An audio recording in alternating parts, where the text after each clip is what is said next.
Assalamualaikum warahmatullahi wabarakatuh. Bismillahirrahmanirrahim.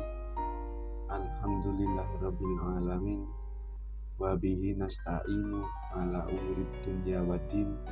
Wassalatu wassalamu ala asyrofil anbiya'i wal mursalin wa ala ahlihi wa sahbihi ajma'in, amma ba'du.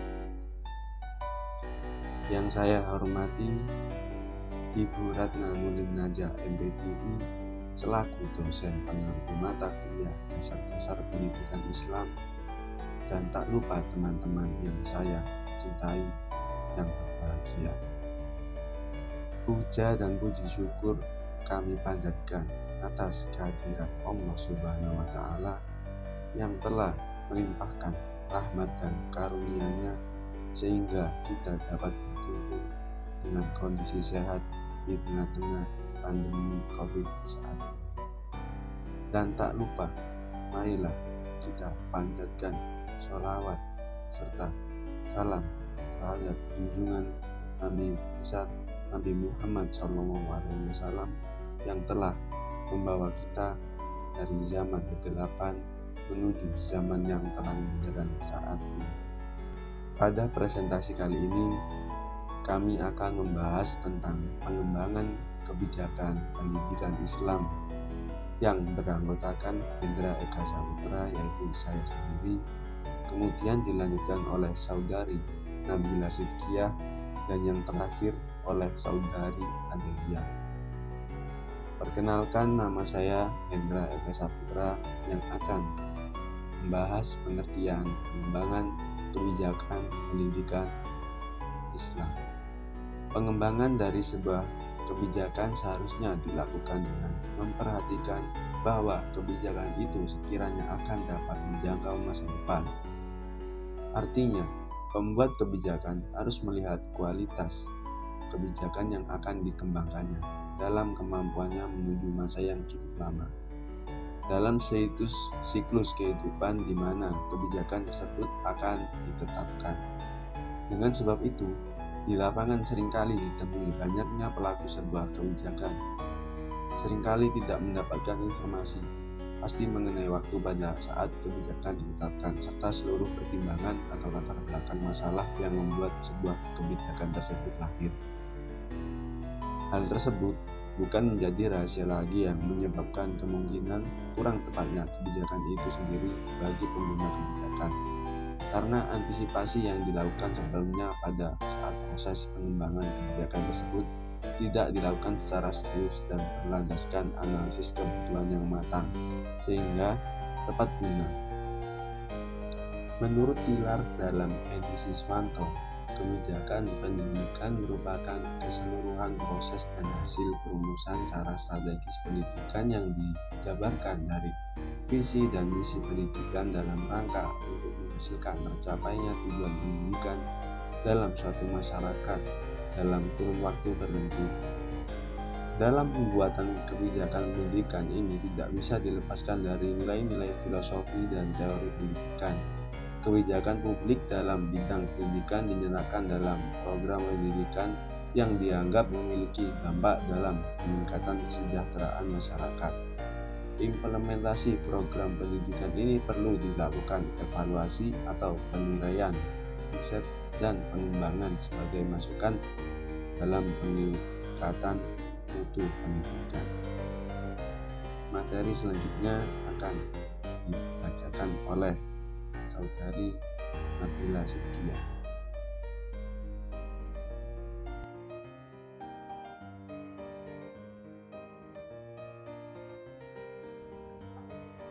Di sini saya akan menjelaskan tentang pengertian pendidikan.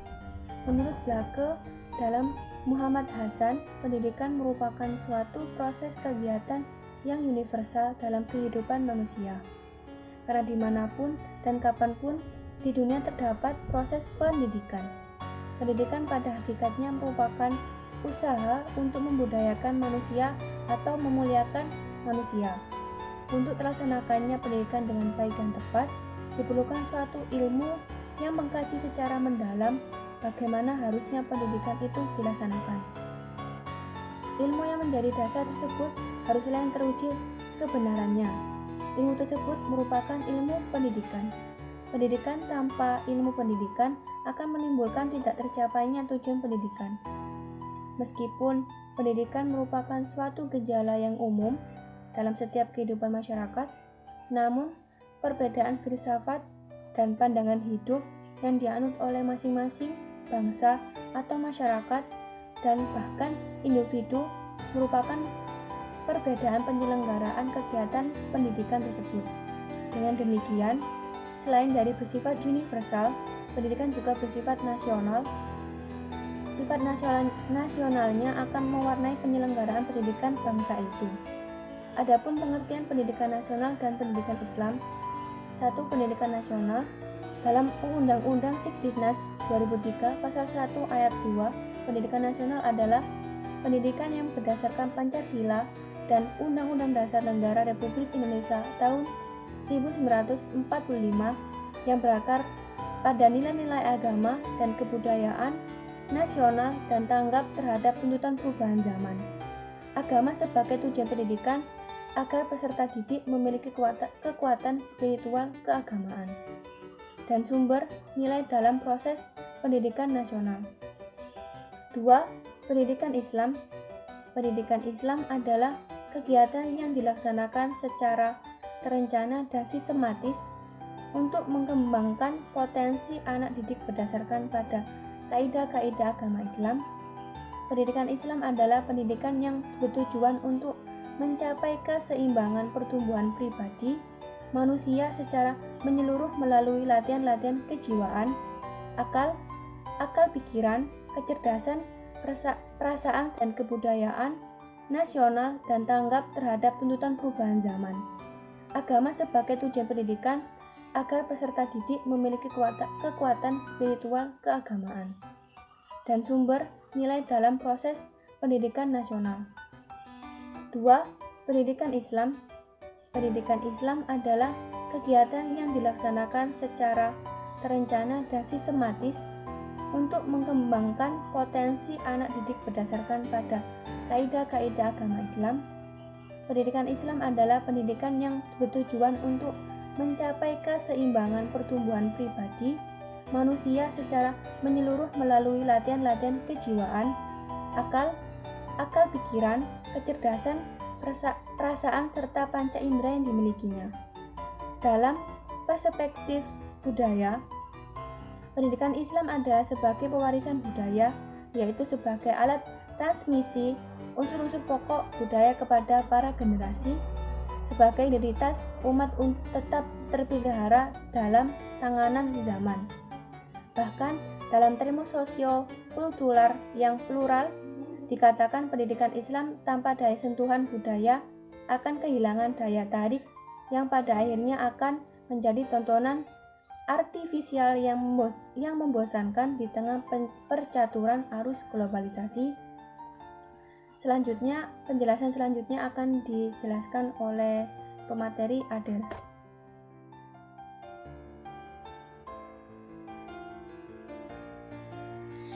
Di sini saya akan menjelaskan tentang sistem pendidikan nasional menurut Undang-Undang Nomor 2 Tahun 1989 dan Nomor 20 Tahun 2003. Undang-Undang Nomor 2 Tahun 1989, Pasal 5 Ayat 1. Setiap warga negara mempunyai hak yang sama untuk memperoleh pendidikan. Pasal 20 Ayat 1. Penggunaan gelar akademik atau sebutan profesional yang diperoleh dari perguruan tinggi di luar negeri harus digunakan dalam bentuk asli, sebagaimana diperoleh dari perguruan tinggi yang bersangkutan. Pasal 31, setiap tenaga kependidikan berkewajiban untuk 1. Membina loyalitas pribadi dan peserta didik terhadap ideologi negara Pancasila dan Undang-Undang Dasar 1945. 2. Menjunjung tinggi kebudayaan bangsa. 3. Melaksanakan tugas dengan penuh tanggung jawab dan pengabdian. 4. Meningkatkan kemampuan profesional sesuai dengan tuntutan perkembangan ilmu pengetahuan dan teknologi serta pembangunan bangsa. 5. Menjaga nama baik sesuai dengan kepercayaan yang diberikan masyarakat, bangsa, dan negara. Undang-Undang Nomor 20 Tahun 2003, Bagian Kedua Pendidikan Dasar. Pasal 17 yaitu 1. Pendidikan dasar merupakan jenjang pendidikan yang melandasi jenjang pendidikan menengah. 2.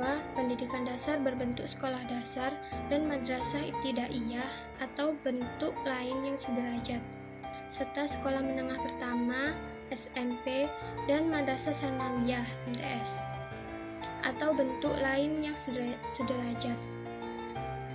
3. Ketentuan mengenai pendidikan dasar sebagaimana dimaksud pada ayat 1 dan ayat 2 diatur lebih lanjut dengan peraturan pemerintah. Bagian ketiga, pendidikan menengah. Pasal 18 yaitu 1. Pendidikan menengah merupakan lanjutan pendidikan dasar. 2. Pendidikan menengah terdiri atas pendidikan menengah umum dan pendidikan menengah kejuruan. 3. Pendidikan menengah berbentuk sekolah menengah atas, madrasah aliyah, sekolah menengah kejuruan, dan madrasah aliyah kejuruan, atau bentuk lain yang sederajat. 4. Ketentuan mengenai pendidikan menengah sebagaimana dimaksud pada ayat 1, ayat 2, dan ayat 3 diatur lebih lanjut dengan peraturan pemerintah. Bagian keempat, pendidikan tinggi. Pasal 19 yaitu 1. Pendidikan tinggi merupakan jenjang pendidikan setelah pendidikan menengah yang mencakup program pendidikan diploma, sarjana, magister, spesialis, dan doktor yang diselenggarakan oleh pendidikan tinggi. 2. Pendidikan tinggi diselenggarakan dengan sistem terbuka. Pasal 20 yaitu 1. Perguruan tinggi dapat berbentuk akademi, politeknik, sekolah tinggi institut, atau universitas. 2. Perguruan tinggi berkewajiban menyelenggarakan pendidikan penelitian dan pengabdian kepada masyarakat. 3. Perguruan tinggi dapat menyelenggarakan program akademik, profesi, atau vokasi. 4. Ketentuan mengenai perguruan tinggi sebagaimana dimaksud pada ayat 1, ayat 2, dan ayat 3 diatur lebih lanjut dengan peraturan pemerintah. Pasal 21 yaitu 1. Perguruan tinggi yang memenuhi persyaratan pendirian dan dinyatakan berhak menyelenggarakan program pendidikan tertentu dapat memberikan gelar akademik, profesi, atau vokasi sesuai dengan program pendidikan yang diselenggarakannya. 2. Perseorangan, organisasi, atau penyelenggaraan pendidikan yang bukan perguruan tinggi dilarang memberikan gelar akademik, profesi, atau vokasi.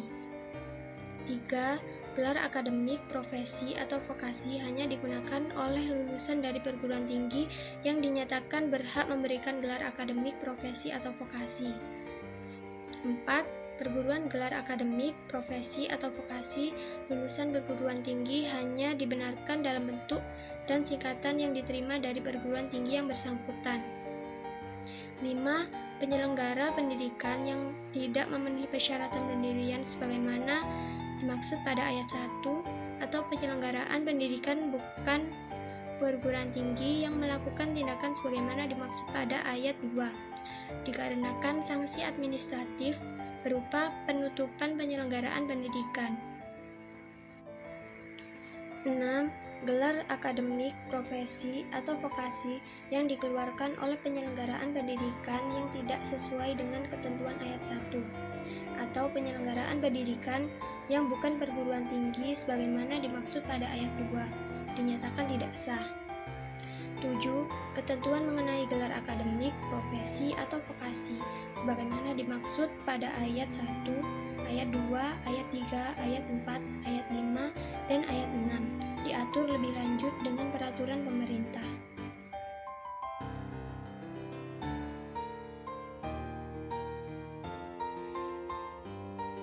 Kesimpulan dari penjelasan materi-materi yang disampaikan oleh kelompok kami yaitu wawasan pengembangan kebijakan pendidikan merupakan keseluruhan proses dan hasil perumusan cara strategis pendidikan yang dijabarkan dari visi dan misi pendidikan dalam rangka untuk menghasilkan tercapainya tujuan pendidikan dalam suatu masyarakat dalam kurun waktu tertentu. Dalam pembuatan kebijakan pendidikan ini tidak bisa dilepaskan dari nilai-nilai filosofi dan teori pendidikan. Kebijakan publik dalam bidang pendidikan dinyatakan dalam program pendidikan yang dianggap memiliki dampak dalam peningkatan kesejahteraan masyarakat. Implementasi program pendidikan ini perlu dilakukan evaluasi atau penilaian riset dan pengembangan sebagai masukan dalam peningkatan mutu pendidikan, sehingga masyarakat dapat mengelola dan mencerna kebijakan-kebijakan tersebut dengan mudah dan terperinci, sehingga dalam prakteknya tidak terjadi kesalahpahaman antara beberapa pihak yang bersangkutan. Sekian dari kelompok kami. Apabila ada kurang lebihnya kami mohon maaf. Assalamualaikum warahmatullahi wabarakatuh.